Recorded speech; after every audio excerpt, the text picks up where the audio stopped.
baada ya kugundua kwamba liko tatizo, nimeamua kuchukua hatua zifuatazo kwa kumwelekeza katibu mkuu.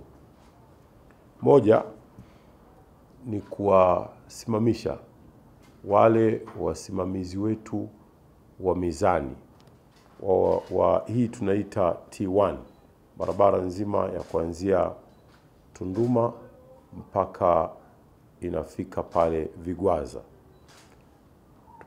Nimeamua kutoa maelekezo ya kuwasimamisha wote hawa waliokuwa kwenye shifti kwa siku ile wakati tukio hilo linatokea.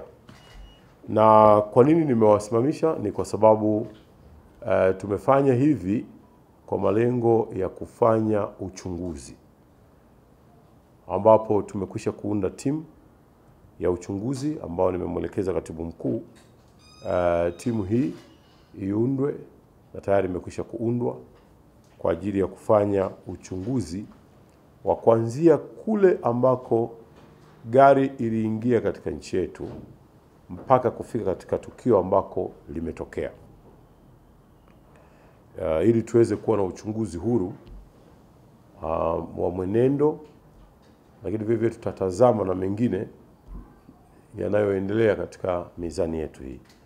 Timu hii itawahusisha maafisa wa serikali ambao tunaamini kwamba watafanya kazi kwa haki na watafanya kazi kwa weledi mkubwa kabisa.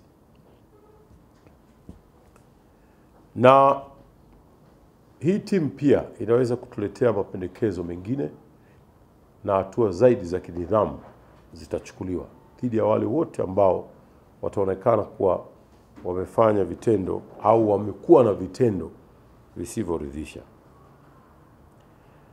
Lakini niseme tu kwamba baada ya kuwasikiliza kwa makini sana wataalamu wetu na wakuchukulia historia, sote tutakubaliana tumekuwa na matatizo yenye kujirudia kwenye eneo hili la mizani.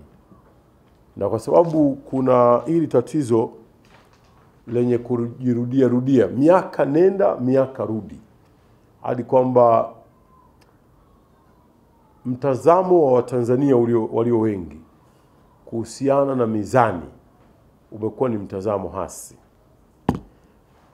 Mara baada ya kuwasikiliza wataalamu, nimegundua kwamba kuna human factors.